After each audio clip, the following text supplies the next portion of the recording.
Great. Welcome, everybody, to the Osterberg Award Lecture. This has been put together through the DFI Educational Trust.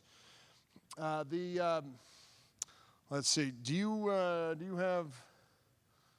Let's see. How do you do that? I got slides. Well, I thought mine just disappeared now.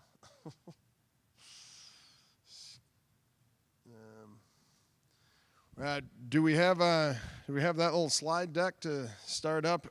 It's also looks like a freight train's coming this way from the spotlights. It's great. Hey, perfect. Thank you. All right. And going backwards. There we go.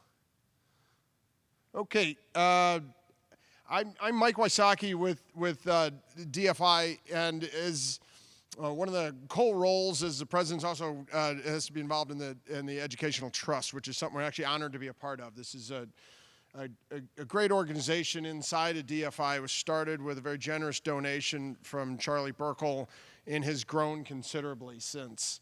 The trust is there to encourage education and people coming into the deep foundations industry.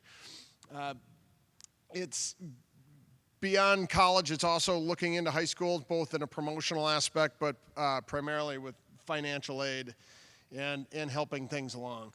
It's grown really pretty rapidly. That what's up there is a list of named scholarships, and some are fairly restricted to specific universities or with different ideas in mind. But in general, they're independently endowed and moving along, and as well as a bunch of at-large scholarships. Another aspect is professional development grants. And so this has been used by the Women in Deep Foundations to help support bringing people to the national meetings and supporting them in career development to retain women in the industry. And very successfully, I'd add, that the number of women has more than doubled at our annual events in the last 5 years. And so things are moving along well there. Some of the numbers, $4.5 million in assets now, given out almost $1.5 million in scholarships to 400 students. So I think it is something to really be proud of, and this is how you put your money where your mouth is and keep this industry vital and keep the flow of people coming in. Some of the upcoming events: Women in Deep Foundations, the Philly Feud, so they're doing it like the Family Feud. The Women in Deep Foundations are fun. Those events are good. A golf outing in Pittsburgh, July 26th. There's another golf outing in New Jersey in August, California in September. Then the Women in Deep Foundations again at our annual in Las Vegas.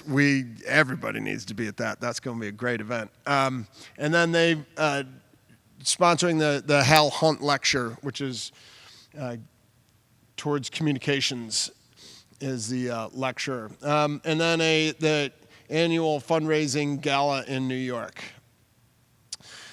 Okay. With that, Denny, I'm turning things over to you. And this came back on, which is convenient, so you don't have to turn your head anymore. That's perfect. About The freight train coming? Yeah, absolutely. You can see it. Yep, it is. So it looks like we got people out there. So good morning, everybody.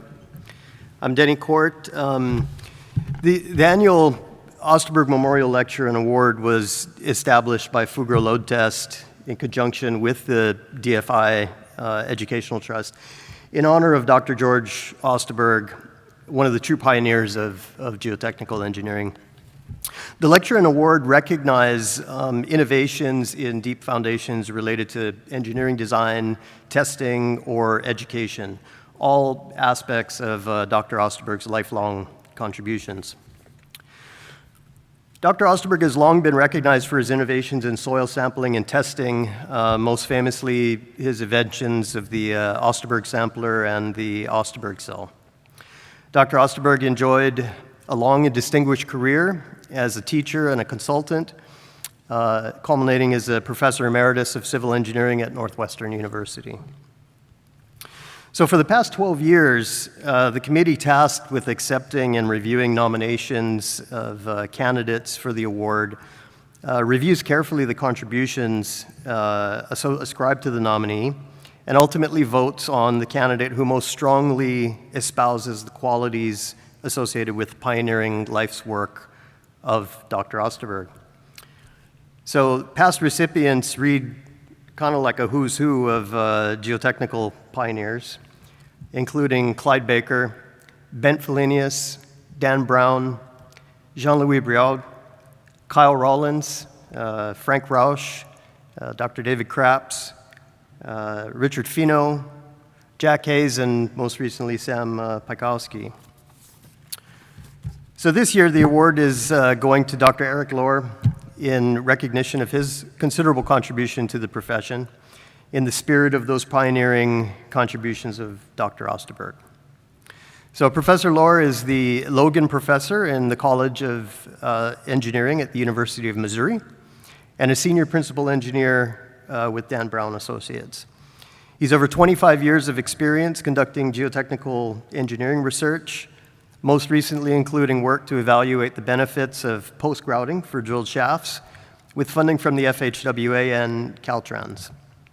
He's authored or co-authored numerous publications, including most recent updates to FHWA's Geotechnical Engineering Circulars 5 and 10, and has contributed to the development of practical, reliability-based design provisions for several state departments of transportation and for AASHTO. He's active in professional organizations, including DFI, the ASCE Geo-Institute, the International, this always cracks me up, International Association of Foundation Drilling, otherwise known as the ADSC, and the Transportation Research Board. He received his bachelor's, master's, and PhD degrees from the University of Texas at Austin. So this is almost a homecoming, I guess, for you a bit.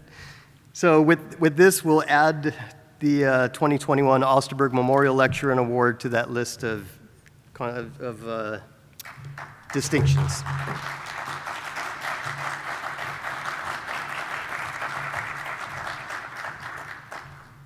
Congratulations. Thank you. Appreciate it. That's for you. No, thank you very much. Appreciate that. Very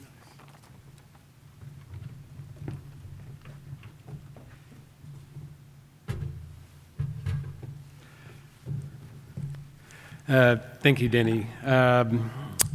That list of previous award recipients is certainly a group of folks that I aspire to emulate. So it is certainly an honor to be selected to give this lecture, and I very much appreciate DFI and Fugro and Low Test for sponsoring the award and for giving me the opportunity to present.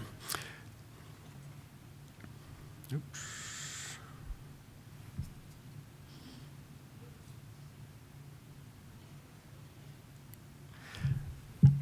There we go. Okay, so I think, actually I should say something about Dr. Osterberg.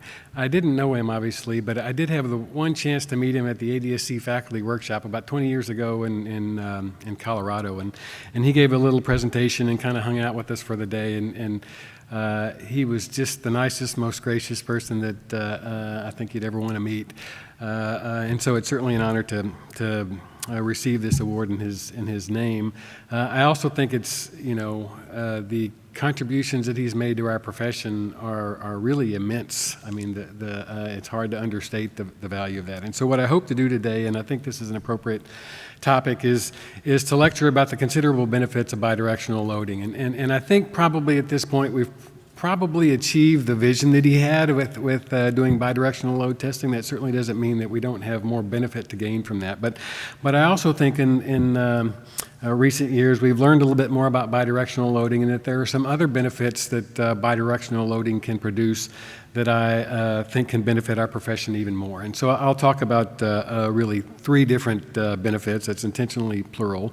One of which I think will be pretty straightforward and everybody will agree to. The other ones are a little bit more forward-looking, or at least current-looking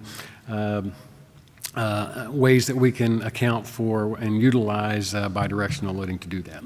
I wanted to start with some acknowledgments here. I could honestly spend the entire time allotted just thanking companies and funding agencies and people, and I won't do that. But what I'm going to present is really a combination of results from a number of different research projects that have been funded by different agencies.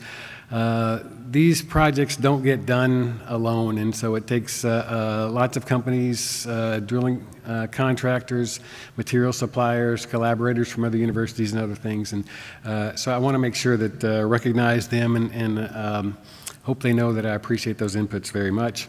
The same could be true of people and dozens of colleagues and collaborators and students and others, and I won't go into that list, but I do want to mention three that have had a particularly important influence on and contribution to the work that I'm going to be presented. One of those is actually Bill Ryan with Load Test, who has been involved in every load testing project I've ever done, and I certainly rely heavily on his expertise and appreciate his contributions very much. Second one is Peggy Haggerty-Duffy from ADSC, who helps to coordinate all of the logistics between university folks and contractors and site access and material suppliers and all those things. And she really is a resource that helps us to get these kinds of things done. The third I'll mention is Andy Bachman, who's a former student at the University of Missouri and a research engineer, and now with Dan Brown and Associates. He certainly had a significant contribution to the work that I'll be talking about today.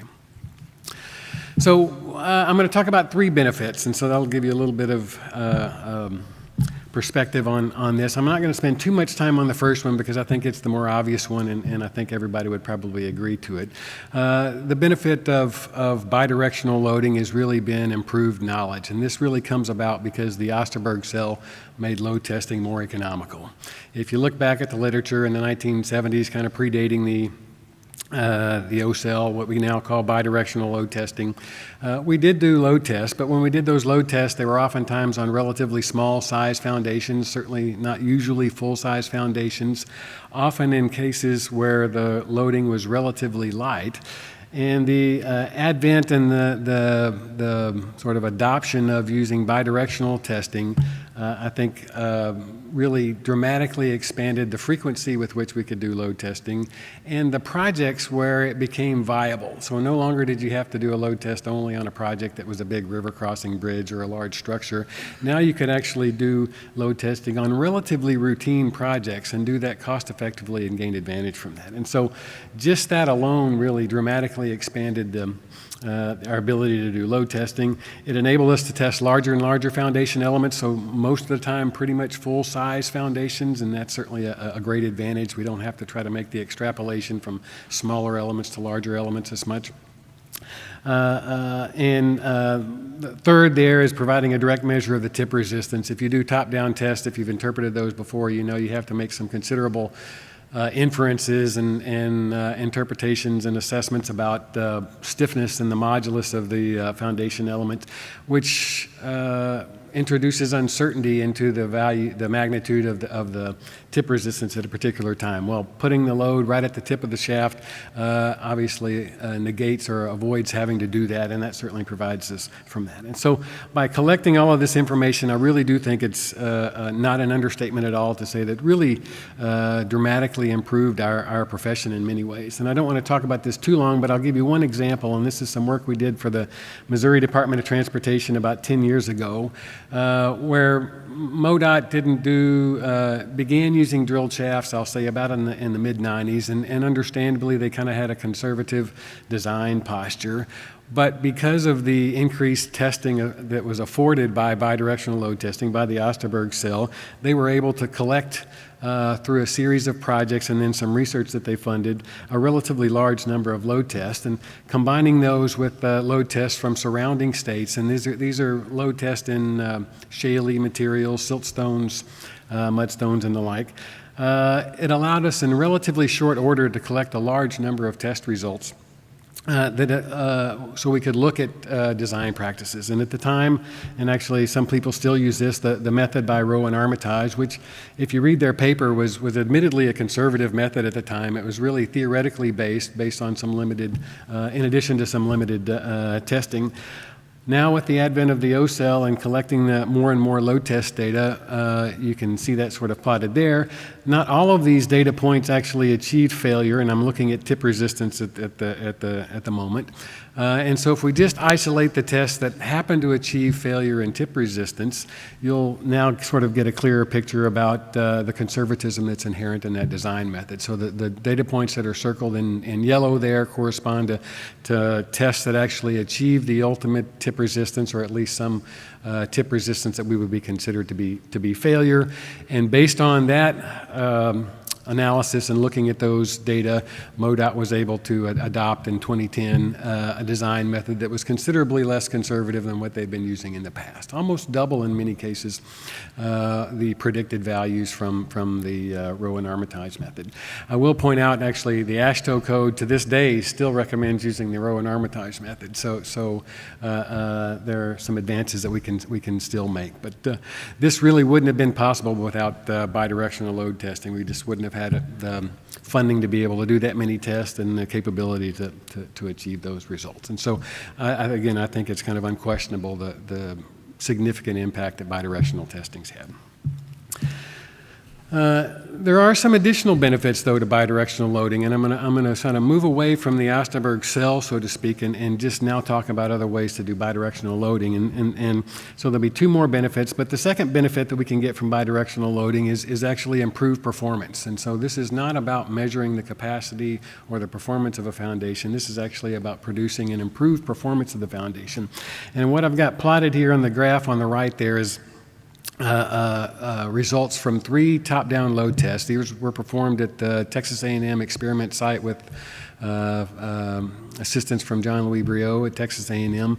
The 3 top-down tests that are the load settlement curves for the 3 top-down tests there correspond to different magnitudes of bidirectional load that was applied prior to then subsequently performing the top-down load test. So if you look at the yellow curve, that corresponds to a conventional drilled shaft that was subjected to no bidirectional load before being top-down tested, and so that's really the reference value.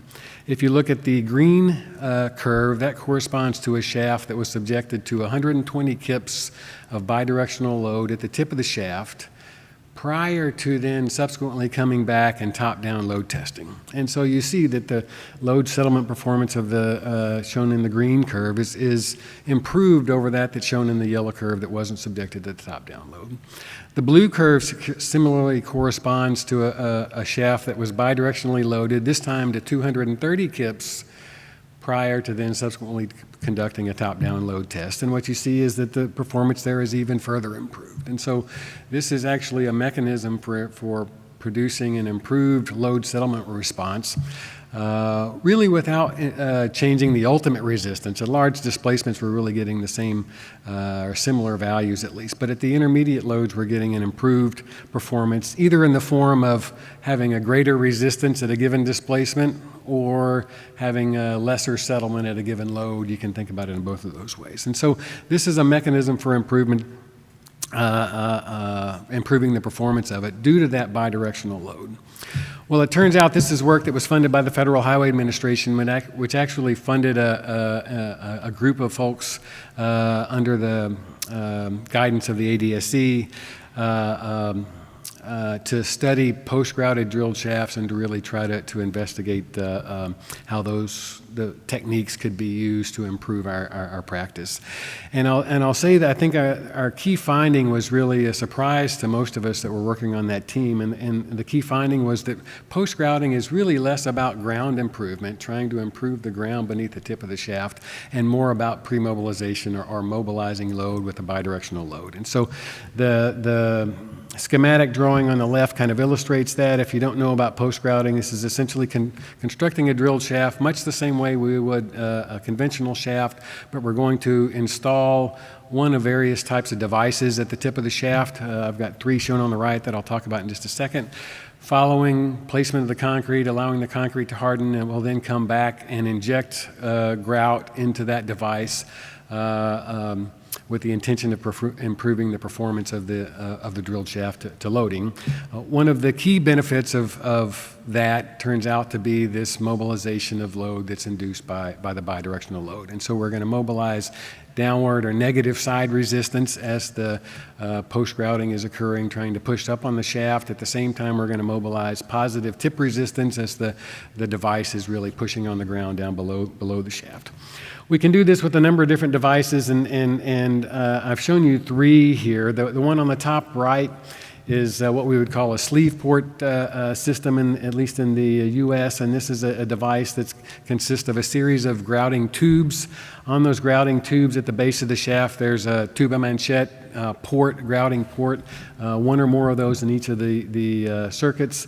We would consider those to be an open type grouting system where the grout actually goes down through the pipes, out the grouting ports, and in direct contact with the ground down beneath the tip of the shaft.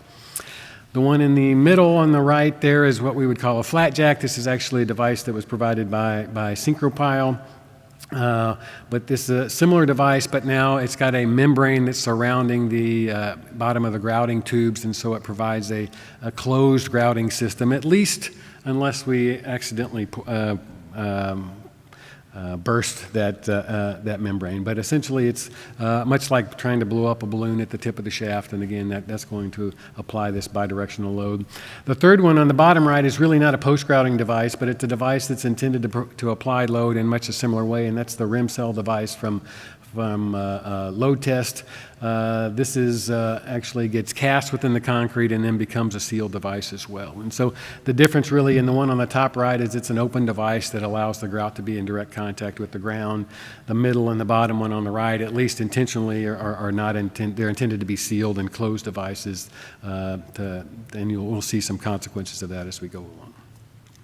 Well, so why is it that applying this bidirectional load produces improvement in performance? And the concepts for this are really documented by Fleming out of the UK in the early 1990s. And I'm going to go through a couple of slides here that kind of illustrate the concept here. And these are simple conceptual representations of load settlement response. And so the graph on the left is just the top-down load settlement response, and this is considering a conventional shaft. The graph on the top right is a representation of the side resistance, and you'll note that you can mobilize both positive and negative side resistance depending on the direction that load's being applied.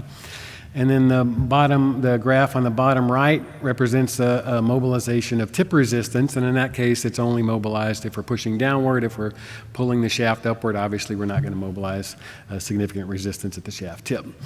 If I consider different loads, and so the 3 symbols that are shown on the load settlement curve, the circular symbol, the square symbol, and the triangle symbol, represent conditions at different load levels.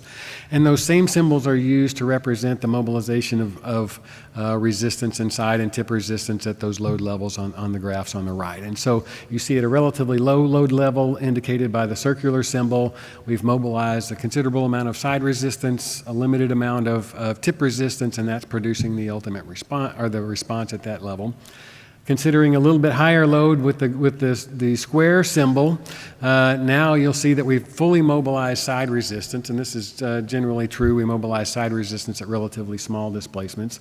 We've fully mobilized side resistance. We've mobilized more tip resistance, but there still remains a considerable amount of tip resistance to be mobilized. Then looking at an even higher load corresponding to the triangular symbol, that corresponds to a condition where we fully mobilize both side and tip resistance, and that represents the ultimate resistance of that shaft.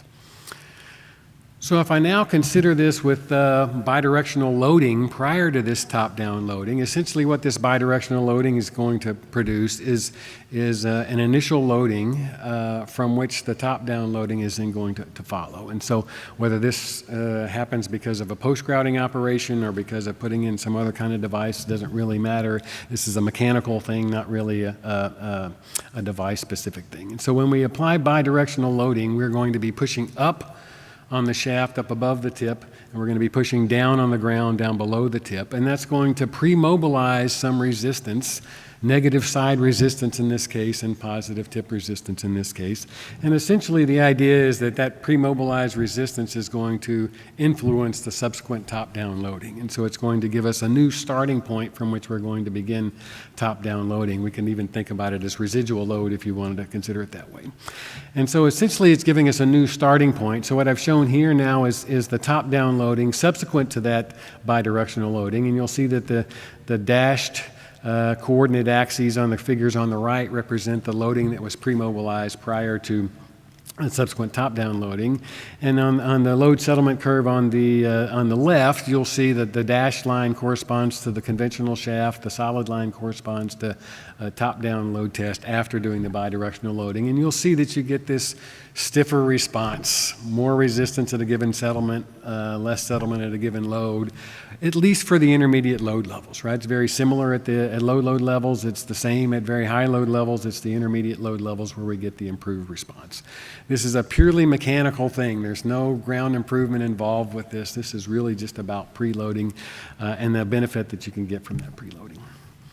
So I'll show you some experimental measurements that sort of confirm that concept, but an important piece here is that the degree of improvement that one gets is going to depend on the magnitude of that pre-mobilized load.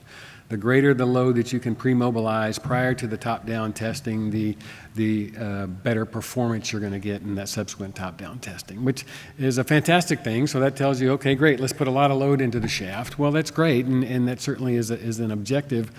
But it's important to recognize that the magnitude of load that we can mobilize in a bidirectional sense is limited by the least of uplift resistance of the shaft, the tip resistance of the shaft, and potentially the device, depending on the specific device. And so we can only mobilize load to a level where we exceed one of those limits, and we need to keep that in mind. I think that's a place where, in practice, we sometimes get ourselves into trouble. So in addition to the testing we did at Texas A&M, more recently we were fortunate to be able to do some work for the California Department of Transportation, for Caltrans, to look at this a little further and a little bit more closely. We did a similar kind of a load testing program here where we tested one conventional shaft that wasn't bidirectionally loaded, and then 3 other shafts that were bidirectionally loaded. So here the load settlement curve for shaft T1 represents the conventional shaft. The other 3 curves represent shafts that were bidirectionally loaded prior to the top-down loading, honestly to a very similar load for all 3 of those shafts. And again, you see that we get this improved performance, more load at a given settlement, less settlement at a given load for the shafts that were bidirectionally loaded prior to the top-down loading. We can look at the load transfer a little bit to kind of confirm this, and so I'm looking on 2 graphs here. The one on the left corresponds to the loads that were measured along the length of the shafts during bidirectional loading, during the post-grouting operation, and you'll see that we achieved a peak load at the tip of the shaft of on the order of 400 kips. Following post-grouting, that load did actually relax a little bit, and so you see it drop down considerably, especially down at the tip, a little bit less at the top. The load distributions that are shown on the graph on the right there represents the load transfer in the shaft during the top-down load testing compared to the reference conventional shaft. And what you find is that if you sort of start looking at the load transfer, and so taking, measuring the slope between these data points and inferring what the load transfer mechanisms are, it clearly illustrates this pre-mobilization concept that we kind of landed on with the FHWA work to do that. And so I'm going to show you a couple of these. This is the load transfer, so the unit side resistance in the lower portion of the shaft, shown by the yellow box on those graphs on the left. And so looking at that load transfer, you'll see during grouting, there's a mobilization of negative side resistance on the order of 1.5 KSF. Following grouting, there's some relaxation in that stress, and so we do lose some of that stress, but then with subsequent top-down loading, the curve that's shown in yellow with the yellow squares is the load transfer in that segment of the shaft during the top-down loading. The black curve corresponds to the same measurements made for the conventional shaft. And so the fact that you sort of get basically an overlap of that response suggests that this benefit that we're seeing is really a mechanical benefit. It's because of this pre-mobilized load that we've got.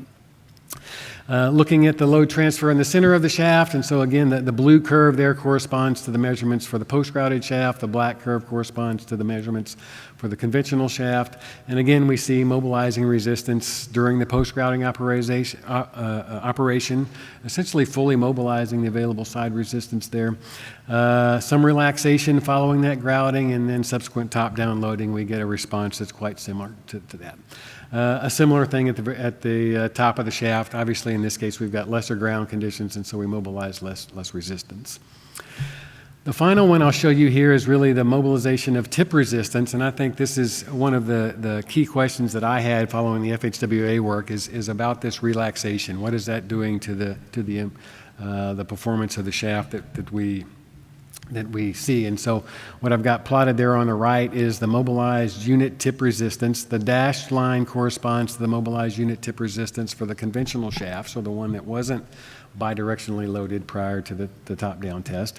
The other lines correspond to the load transfer that was measured during grouting, following grouting, during a relaxation period, and then for subsequent top-down loading. And so if you look, the solid black line at the beginning of the load displacement curve there, you'll see it follows very closely along with that measured for the conventional shaft, right? We're just loading the bottom of the shaft just like we would for a conventional shaft. There certainly is some relaxation following grouting, and so we're losing a little more than 50% of the load that we mobilized during the grouting.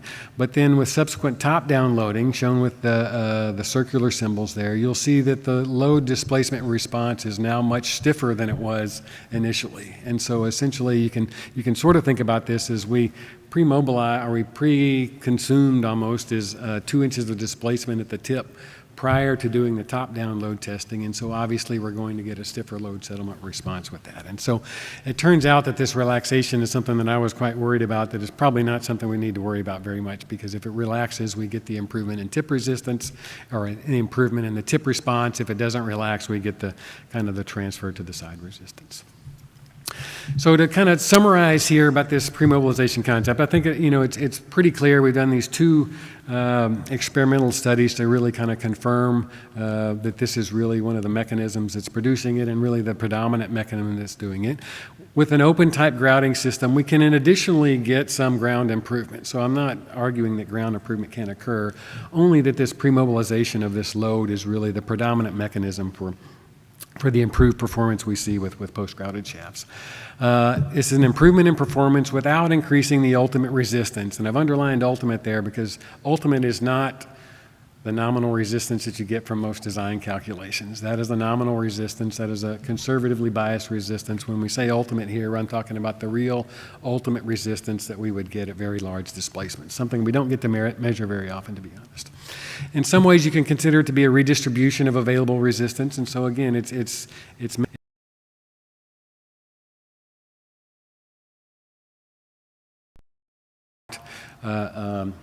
having this ground improvement.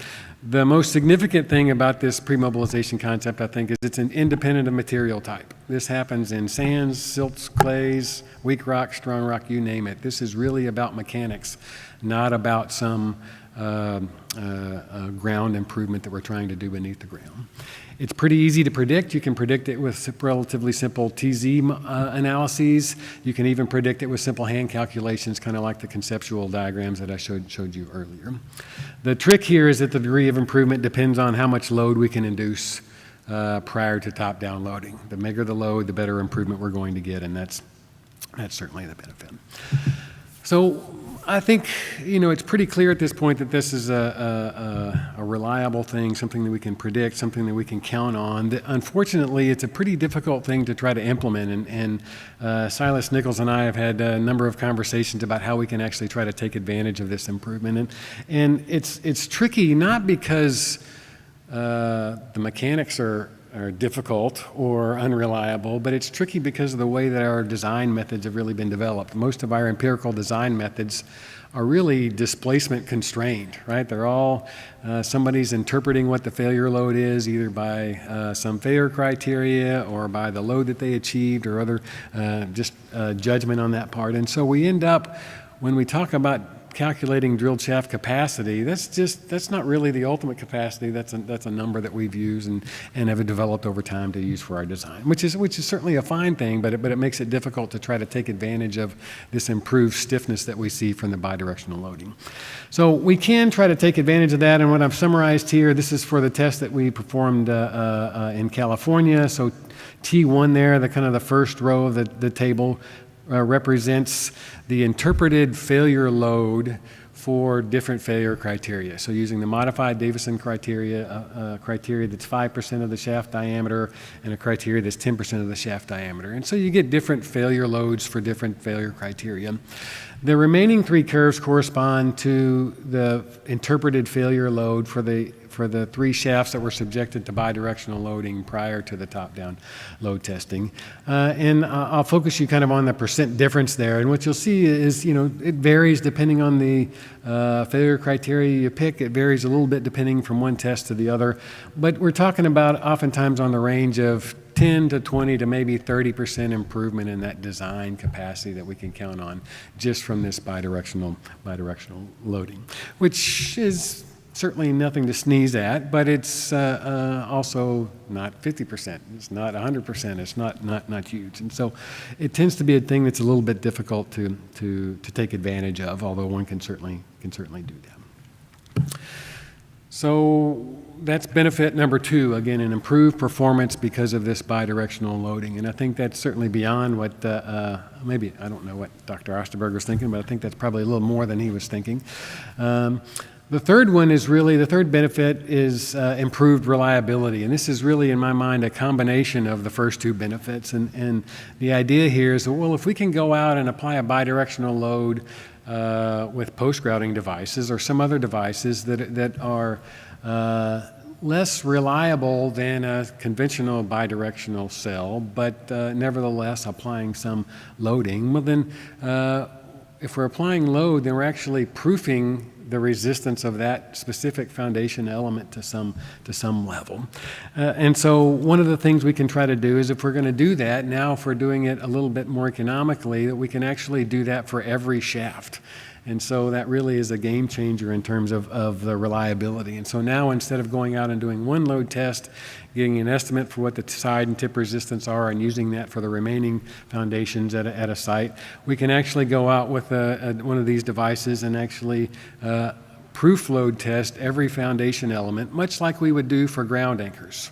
Where we actually proof load everyone. And so there's been a lot of nice work on load tests and how we can use Bayesian techniques to try to estimate the reliability of a foundation based on load test. The game changer here really is that now, if we can do this for every foundation element, that actually the Bayesian piece goes away. This is no longer a Bayesian thing. However, it's not just a simple and fundamentally, what a proof test does is it essentially cuts off the lower tail of our probability distribution for our foundation resistance. But if we're going to use post-grouting devices or other devices that aren't as reliable as, again, a conventional bidirectional cell here, we need to consider the fact that our proof load is not perfect. Our proof load is an imperfect measure of that, and it's got some level of reliability. So Shadi Najjar and Bob Gilbert out of the University of Texas actually have developed the kind of the math, the reliability calculations to do this, and we can use that with an uncertain proof load and we can use that to actually calibrate resistance factors. And so we did that as part of the Caltrans work, and the resistance factors are plotted there on the right. And I'll take just a minute to explain it so that it's clear, but there's the horizontal axis there is the normalized grouting force. And what that represents is the relative magnitude of bidirectional load you're applying compared to your predicted failure load. And so if I pick a normalized grouting force of 0.5, that means my proof load is half of what I think the real resistance is.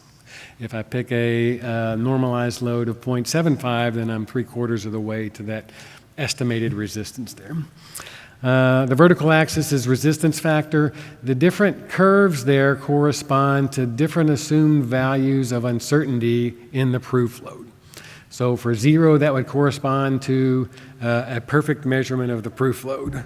Maybe we would consider that to be a conventional bidirectional cell that are commonly available today. For a coefficient of variation of 10%, that would correspond to a proof load where we had some uncertainty in the magnitude of that load on the order of 10%. The blue curve is a 20% coefficient of variation, and the green curve corresponds to a 30% coefficient of variation.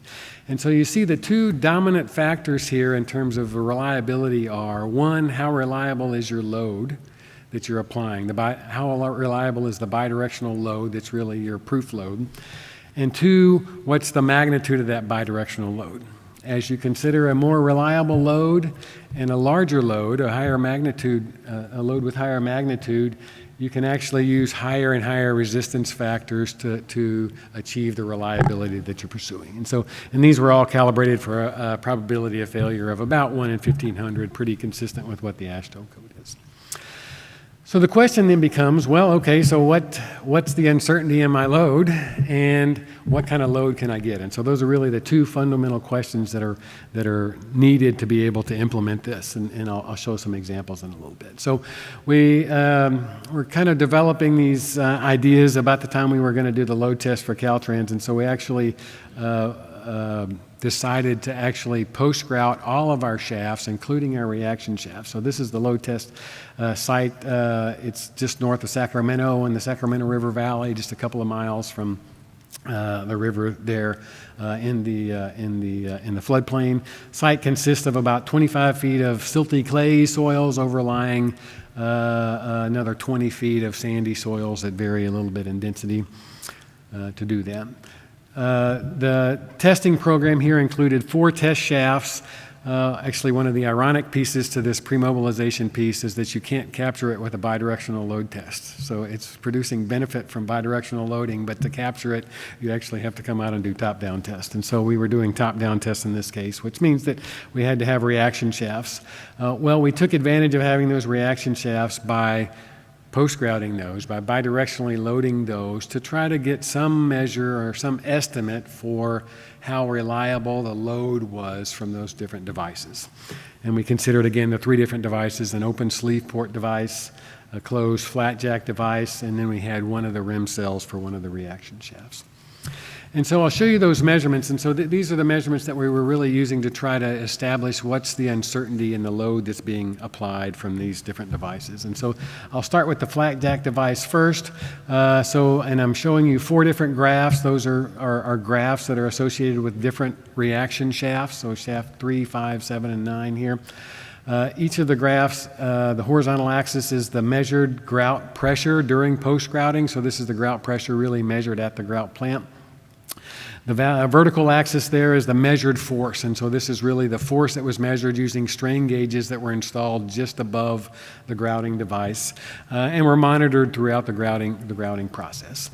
And so what we're trying to look at here is how reliable is grout pressure, a measure of actually the force that was installed. The green lines that are shown there and labeled as theoretical, that's the theoretical relationship between grout pressure, assuming that it acts over the entire area of the device, and the force. And so what we would like, obviously, is for our measurements to sort of follow those theoretical curves. There's 2 lines in this case because there's a little bit of ambiguity between what the actual area of the device is, and so that's why those 2 lines are there. But that's a pretty small issue. And what you see here is for all 4 of these reaction shafts with the flat jack devices that there was this nice linear relationship between the pressure applied and the force that was measured, which again is something that we were sort of desiring to see. If you look at the bottom two, you'll note that at the higher loads or higher grout pressures, around 1,000 kips, you do start to see that the relationship between grout pressure and force deviates a little bit from linear. Why that's happening is a subject of discussion and debate, but it certainly is just experimentally what we did observe. But a pretty decent relationship between these two, and actually as a result of these measurements, we sort of made a very conservative estimate and said, okay, the uncertainty in this load, if we're going to measure it using a flat jack device, is about a coefficient of variation of 0.15. We can argue about that a lot. This is certainly just based on tests that were performed at one site, so I think that number is probably considerably lower than that, but as a kind of a conservative starting point, we established that using considerable judgment. So this slide shows the same graphs, but now for the reaction shafts that were grouted using the open sleeve port devices. Okay, and so now this is the tube manchettes that are at the tip of the shaft. In this case, the area of the device is pretty clear, and so there's one theoretical relationship there. For all four of these shafts, you do see that at low grout pressures, low loads, there is a generally linear relationship between grout pressure and load. But at some point, and actually at a different point on each shaft, there's the proportionality between grout pressure and the measured force ceased to occur. For all four shafts, we mobilized very large grout pressures approaching 900 to 1,000 psi, but much of that grout pressure, in fact, wasn't effective in producing load in the shaft. Okay, it may have been improving the ground, but it wasn't producing this load in the shaft. And so you'll see that there's not a great relationship here between pressure and load. And as a result, really, for these open sleeve port grouting devices, I think it's mandatory that we actually install strain gauges and have an independent measure of load. You can't use pressure as a good surrogate for the load that you're mobilizing. You need strain gauges to be able to do that. With strain gauges, if you've done interpretations of strain gauges before, you know that the stiffness of the concrete is a very tricky thing to deal with. And so because of that, if you're interpreting load from strain gauges and having to deal with the uncertainty and the modulus of the concrete, we assign that a coefficient of variation of 0.25. Conservatively, that's, again, we can argue about that number, and probably it can be a little bit lower, but we really assign that to the sleeve port devices. We used one rim cell device on a reaction shaft. We also had a test shaft with the rim cell devices. And remember this, so this rim cell is a proprietary device from load test that gets sealed up in the concrete of the shaft and then really uses that to apply this bidirectional load. You'll see that the data are scattered here, and I gotta apologize a little bit for that. For logistical reasons, we used a grout plant that was appropriate for post-grouting to apply load using the rim cell, which would generally be using a much smaller pump. And so we were having a hard time with our vibrating wire instrumentation kind of keeping up with the sequence of loading. It happened all pretty fast. And so some of the scatter that you see there is really a result of the pump that we use, not so much really the device. But I think it's clear from both of them, if you can kind of look through the scatter a little bit, that in both cases here, there's a nice linear relationship that matches the theoretical one. I will say we cheated a little bit. There's an inference about the modulus here that we've made to sort of match it up. But the linear part is really something that we measured, and that's the key. And so based on these measurements and based on the fact that the rim cell is really a sealed up device within the concrete, we assigned it a coefficient of variation of 10%, just slightly less than what we would get with the rim cell. I still think, that's again from two shafts at one site. We need more measurements of this relationship here to be able to better define that uncertainty, but that's what we use to do that. And so if you put that all together, what we've recommended to Caltrans, just as a means for trying to implement these concepts, is this graph. And so the curves for resistance, so this is the graph of resistance factor versus the normalized force from this bidirectional force. 3 curves, one for the rim cell, one for the flat jack, and one for interpreting load from the strain gauges. Those correspond to the different uncertainties in the load, right? And again, I think those certainly are a subject of future work. You'll note that we cut off the resistance factors at a value of 0.5, or really whatever your nominal resistance factor that you would use for designing a conventional shaft, whatever method you're using, you would limit to that, and you would use those resistance factors. Interestingly, the same relationships apply for both side and tip resistance. This is just a simple probability calculation that's pretty straightforward. We're not reliant on any method for predicting side resistance or tip resistance. And so the relationships are the same for side and tip resistance, but we got to be careful here. The actual value of the resistance factor we would use may vary and differ for side and tip resistance depending on the conditions. And so the maximum force that we can mobilize is again limited by this side resistance or tip resistance or the device. And we need to keep that in mind. The normalized forces for side and tip resistance will generally vary. I'll show you a couple of quick examples here to kind of illustrate that. So just to give you some idea of the magnitude of benefit we can get from this pre-mobilization, the example here is for a balanced shaft, and I'll tell you a balanced shaft is the ideal shaft. Having the same side and tip resistance means we can mobilize a greater magnitude of load and therefore count on higher and higher resistance factors for those loads. And so if we just define this conventionally, consider a conventional drilled shaft and the table on the top right, in this case I said side resistance is 2,000 kips, tip resistance is 2,000 kips, so our total nominal resistance is 4,000 kips.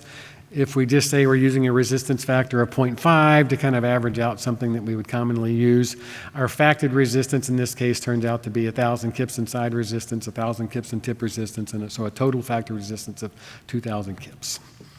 If we now take the same shaft with the only change being we're going to apply a bidirectional load before sort of putting it into service, before doing the top-down load. In this case, since it's a balanced shaft, the maximum bidirectional load we can apply is the least of side resistance or tip resistance, so that's 2,000 kips in this case.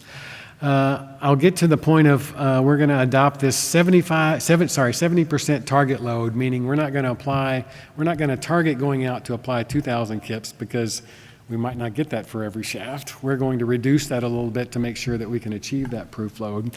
And so if we adopt that 70% target load, we can go from this graph, and so our normalized pre-mobilization force would be the 0.7. We can go up, if we're using a rim cell, just to look at the optimistic case here, we would get a resistance factor of 0.72.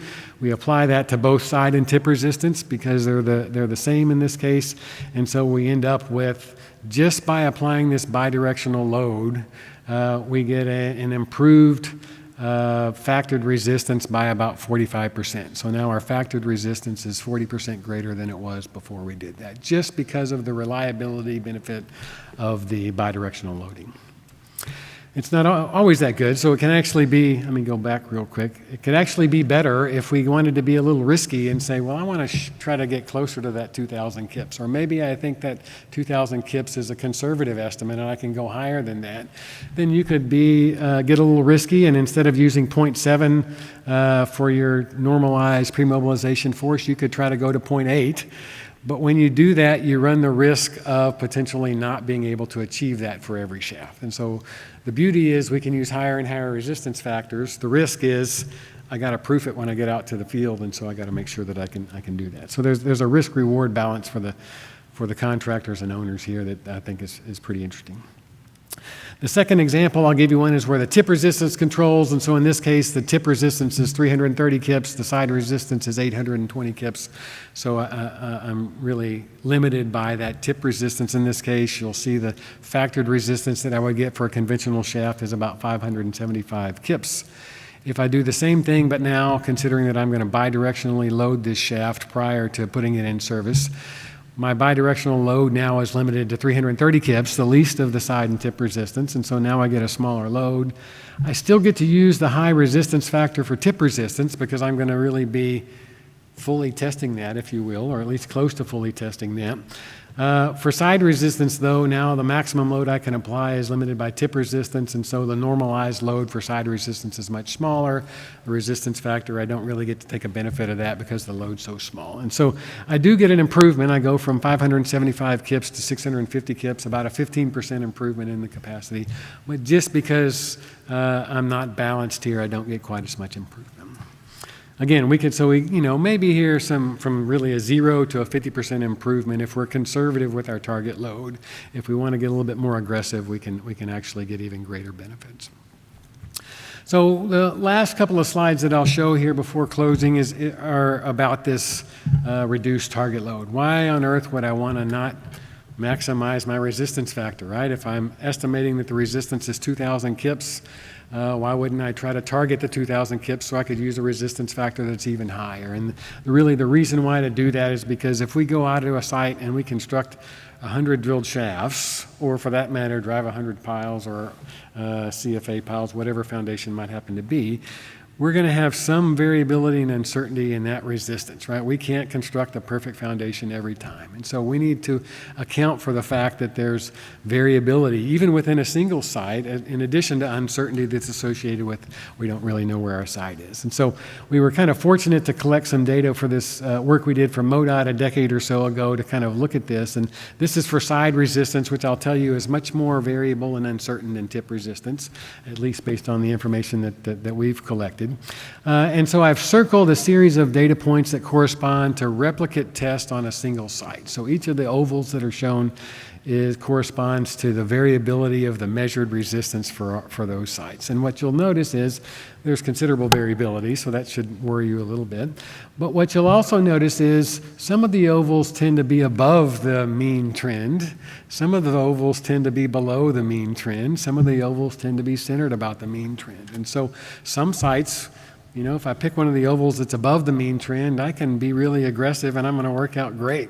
I'm going to be able to achieve my target value with a high degree of reliability. Whereas if I happen to have a site that's below that, I'm not going to have such success. And so I would say this is one of the areas where research is really needed to better understand how much variability occurs within site, really either due to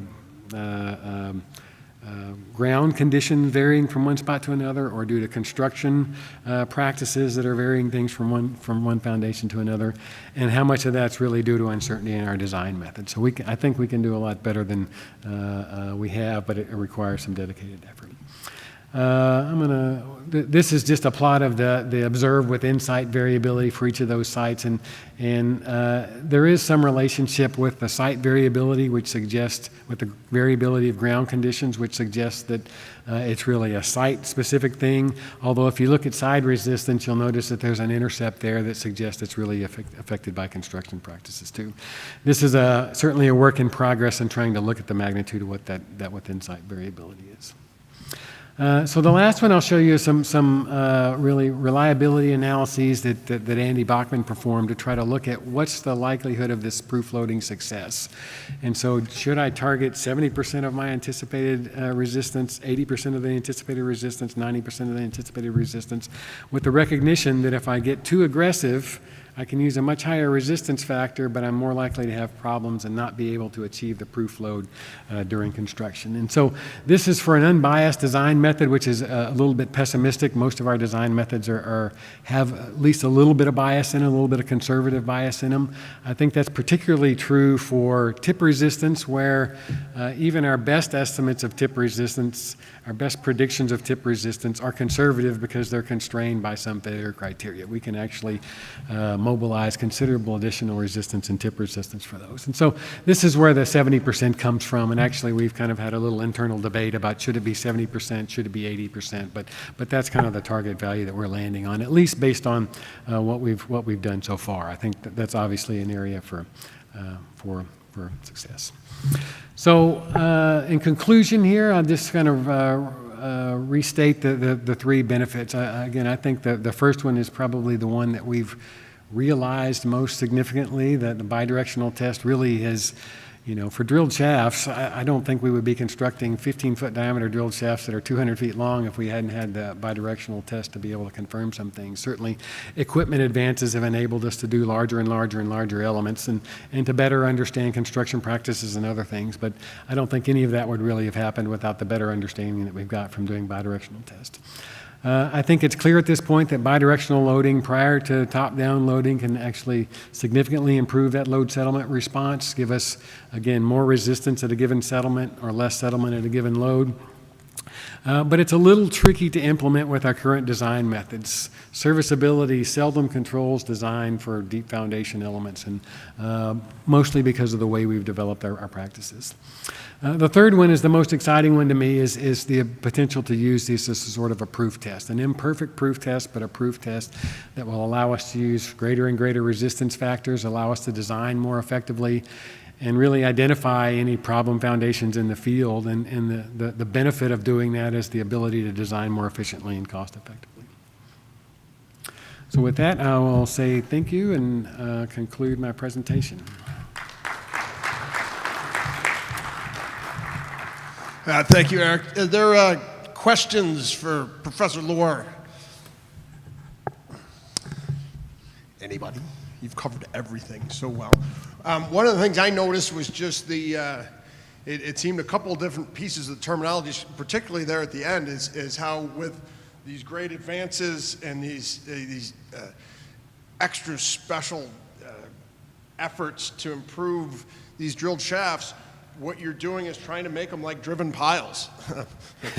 Dale did. If you have like the concern of a residual load at the end of driving, Right. how you've got locked in negative side resistance stresses that you have at the end of driving, just from the installation process, whether you're pushing it in or hitting it with a hammer, and just again right at the end of what do you have at the end, the similar reliability type things of what if I do have a problem in this one, how do I know? So it is something of a proof testing. It's imperfect, but it's going to make you sleep better at night and allow you to be a little more aggressive if you know you're pretty much there all the time. Exactly, right? And so driven pile driving records, blow counts, Right. are an imperfect measure of that pile's capacity, right? And so in very much the same way, I think it's a very similar thing.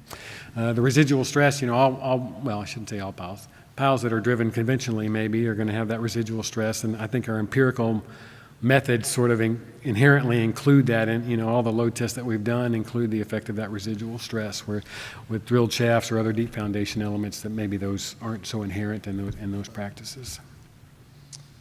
Okay. Dale? This question probably has no answer, but how much does that increase the cost of the drill shaft when you're post-grout? That is a good question, and actually it does have an answer. You should ask a contractor. I think that's, I'm not one that's very able to answer that question, to be honest, but there is an incremental cost, and it's a great point actually, is the benefit and efficiency you're getting from the design worth the cost? And I think that's really that value proposition is the one that we're sort of facing right now is okay, can I make it worthwhile? Yeah. And the devices aren't terribly expensive, but there's certainly a process that one has to go through to do this, right? You construct the shafts, you wait for the concrete to harden, you come back, you preload it, and then you move on. And so just like, it's just like any proofing mechanism, there's a time and a cost associated with it that we have to take into account. It's certainly marginal in the sense that we tend to do it more for side resistance, or just like soil anchors. And so now if you're in a micropile or even an auger-cast pile that you post-grout along the length, it's, I think of it in the 5 to 10% or something for small piles. For these, it's similar though. I mean, if you've got a full-length cage in the first place, you're just putting that flat Right, jack adding on the device. bottom of your plate. So that's all already in there. It's a few tubes and some plates, and then the time it takes to mix up a batch of grout and pump it in there. So it's really, there isn't a real big cost, I don't think, if you can get back in there easily, if it's Right. not some sort of weird offshore Yeah. thing. How long do you wait? You just wait for the concrete strength, the cylinders to get up? Yeah, I mean, you don't necessarily have to wait till it gets full design strength, but it's a week, maybe it depends on the concrete, but a few days to a week, maybe a couple of weeks depending on it. But the bigger issue with the concrete is if you're trying to measure the load with strain gauges, you would like to wait until the modulus is sort of flattened out so that it's not changing very rapidly, and so that can have an impact. But I think just in terms of capacity and resistance, a few days to a week is probably plenty.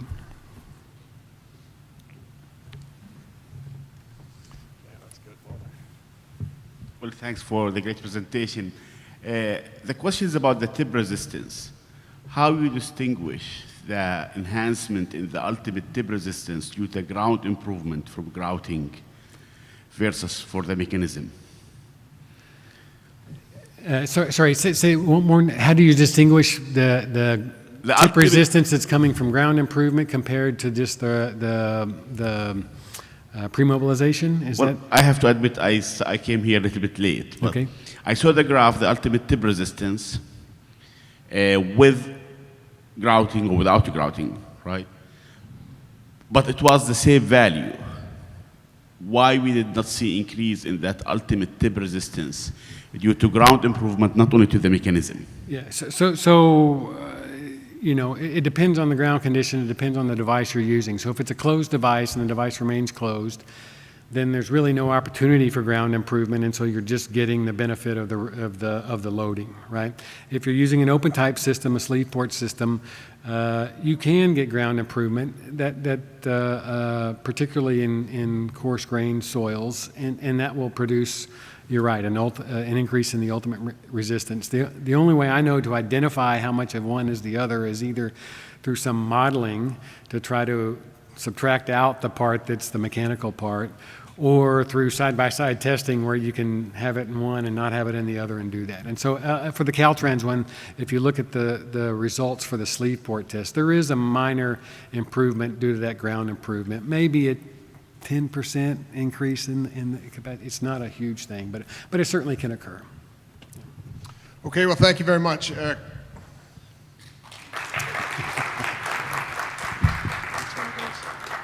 Okay, yeah, thank you. Great job. That was very interesting. Yeah, don't forget your loot.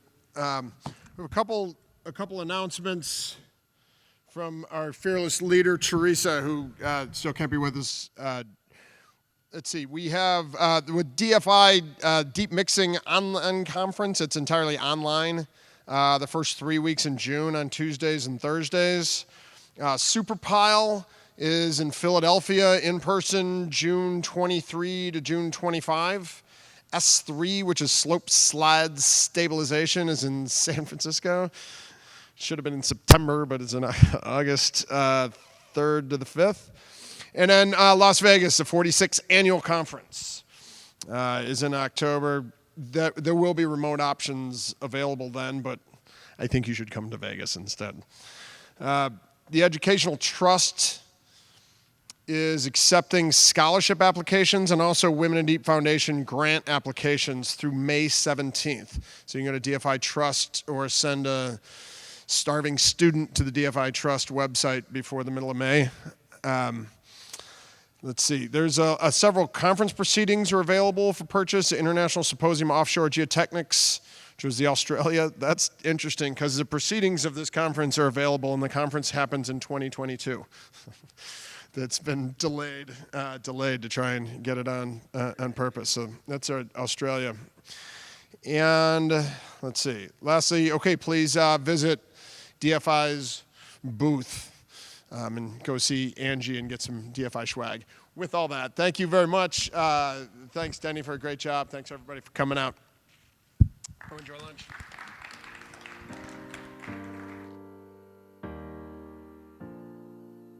Baby, lay on back and relax. Kick your pretty feet up on my dash. No need to go nowhere fast. Let's enjoy